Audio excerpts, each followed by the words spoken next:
मुरैना में कांग्रेस के पूर्व प्रदेश महामंत्री ने नमाज अदा की है। प्रबल प्रताप मावई ने नमाज अदा की है। बड़ी जानकारी आपको बता रहे, जुमे के दिन मस्जिद में नमाज अदा करते हुए नजर आए हैं। गौसिया मस्जिद में भगवा टोपी लगाकर इन्होंने नमाज को अदा किया।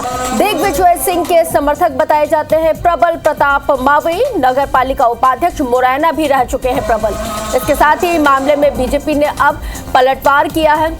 आरोप प्रत्यारोप का दौर शुरू हो गया है। तो बीजेपी प्रदेश मंत्री लोकेंद्र पाराशर का भी बयान अब इस पूरे मामले में सामने आया है। उन्होंने कहा है कि ये इच्छाधारी लोग हैं, समय समय पर इस तरह के काम करते रहते हैं। तो बड़ी जानकारी इस वक्त आपको बता रहे हैं।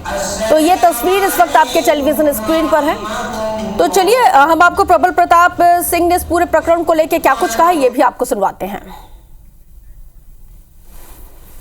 चूँकि मैं शहर का, इस देश का जिम्मेदार नागरिक और इंसानियत पसंद आदमी, जमहूरियत पसंद आदमी, तो मुझे लगा कि ऐसे मौके पर अपने मुस्लिम भाइयों के साथ उनकी नमाज में शरीक होकर नमाज पढ़ूं। बस इसी खूबसूरती के लिए मैंने ये।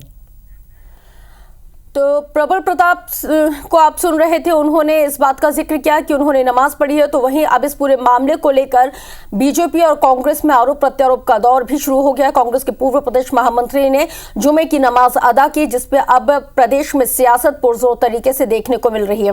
बाकायदा वो गौसिया मस्जिद पहुंचे हुए थे और गौसिया मस्जिद में उन्होंने भगवा टोपी लगाकर नमाज अदा की है। दिग्विजय सिंह के ये समर्थक बताए जाते हैं प्रबल प्रताप मावई।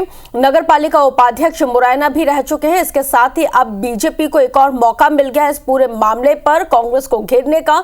और इस पूरे प्रकरण में प्रदेश मंत्री लोकेंद्र पाराशर का भी बयान सामने आया है। उन्होंने कहा है कि ये मतलब प्रबल के जरिए उन्होंने पूरी कांग्रेस पर आरोप लगाते हुए कहा है, कटाक्ष यहाँ पे कसा है और कहा है कि इच्छाधारी लोग हैं। क्या कुछ कहा है आइए सुन लेते हैं।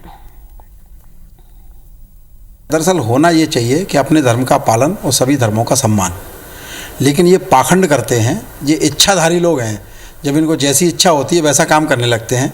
कभी ये नमाज पढ़ेंगे, कभी ये हनुमान चालीसा पढ़ेंगे और फिर अंदर ही अंदर सुलगाएंगे।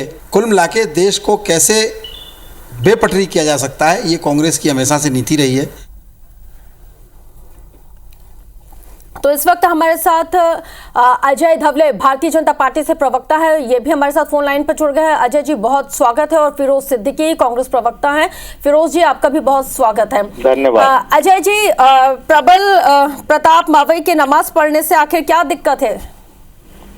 देखिए, निश्चित तौर पे वो उनका व्यक्तिगत प्रश्न है, लेकिन कहीं ना कहीं आज मूल रूप से प्रश्न है ये भी आ जाता है कि ये जो बार बार कांग्रेस के नेता जानबूझकर हमारा जो धर्म है, हमारी जो संस्कृति है, इस पे आघात करते हैं, लेकिन जब किसी अन्य दूसरे विशेष धर्मों की बात करे तभी इनको उससे प्रेम आ जाता है, तब इनको सहिष्णुता नजर आ जाती है। लेकिन जब हमारे HIV एड्स डेंगू की संज्ञा हमारे सनातन को दी जाती है, तब ना कांग्रेस का नेतृत्व खड़ा होता है ना कांग्रेस के नेता खड़े होते हैं। आपने देखा है कि बार बार जिस प्रकार से इंडिया अलायंस के पार्टनर हमारे सनातन का अपमान करते रहे, कांग्रेस के राष्ट्रीय अध्यक्ष खुद हमारे सनातन का अपमान करते रहे। इसमें कहाँ अपमान हो रहा है? ये तो उनका व्यक्तिगत मामला है ना। अगर उन्होंने नमाज पढ़ी थी तो इसमें क्या दिक्कत?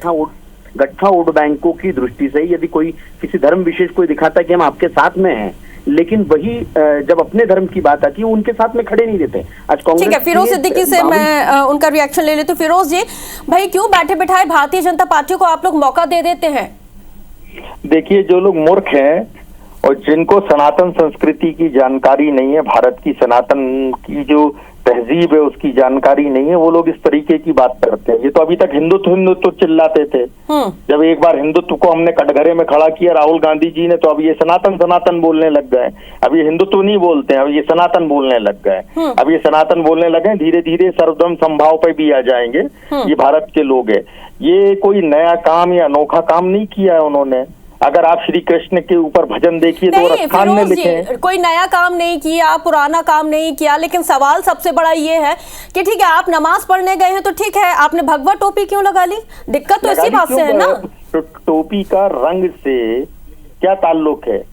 रंग से उसका क्या ताल्लुक है? अगर कोई नमाज पढ़ने गया है तो जा सकता है, वो राजनीतिक लोग हैं। तो यहाँ कोई हिंदू मुस्लिम जैसी, हमारे ग्वालियर चंबल में कोई, क्या मध्य प्रदेश में कोई हिंदू मुस्लिम जैसी बात ही नहीं है। लोग गए थे, नमाज पढ़ ली उन्होंने, और सबका ये धर्म जो है ये सबका अपना अपना निजी मामला है। इसका किसी राजनीति से इसका कोई बिल्कुल, संबंध मैं नहीं आपकी है। बात से सहमत हूँ फिरोज जी। धर्म सबका निजी मामला है, लेकिन इसका इस्तेमाल राजनीतिक उपयोगिता के लिए किया जाता है, जिस वजह से दिक्कत है। अजय जी, यही जो फिरोज जी बात कह रहे हैं, मैं उसको आगे बढ़ाना चाहता हूँ कि जब श्री राम लला के मंदिर की प्राण प्रतिष्ठा हो रही थी, भारतीय जनता पार्टी का नेतृत्व, भारतीय जनता पार्टी के नेता उसमें जा रहे थे, तब क्यों धर्म विशेष के आरोप लगे कि भारतीय जनता पार्टी तुष्टीकरण की राजनीति करती है? और सनातन, फिरोज जी आपकी जानकारी के लिए, सनातन हिंदुत्व का वो विस्तृत स्वरूप है। वो हिंदुत्व की संज्ञा आने के पहले भी सनातन का शब्द रहा है। तो सनातन वो है जिसका ना हिंदुत्व नाम की कोई चीज ही नहीं है, सनातन धर्म है। आदि पता है ना अंत पता है। नहीं, हिंदुत्व नाम की कोई चीज ही नहीं है सनातन धर्म में। चलिए मैं आपसे बहस कर लेता हूँ इस पे। हिंदुत्व सनातन का एक पार्ट है। सनातन ऐसी संज्ञा है जिसका ना आदि पता है ना अंत पता है। आप हमारे पहले की वो व्याख्या जिसकी करके गए हमारे पूर्वज। अब दूसरा बड़ा विषय, फिर वो श्री रामलला के प्राण प्रतिष्ठा में जब कोई नेता विशेष पहुंचे हैं तो आपने उसको धार्मिक, चलिए ठीक है, लेकिन सबसे बड़ा सवाल तो यह है अजय जी और सिद्दीकी जी, आप दोनों को ही अब डिसाइड करना होगा कि कौन सी चीजें पर्सनल हैं और किन चीजों पे प्रोपोगेंडा राजनीति के तहत किया जाता है। क्योंकि एक तरफ आप कह रहे हैं कि धर्म पर्सनल है तो उसका इस्तेमाल राजनीति में नहीं होना चाहिए, लेकिन इसी धर्म का इस्तेमाल सबसे ज्यादा राजनीति में होता है, जिससे हर किसी को गुरेज है। बहुत शुक्रिया अजय जी चर्चा में शामिल होने के लिए, और सिद्दीकी जी आपका भी बहुत शुक्रिया चर्चा में शामिल होने के लिए।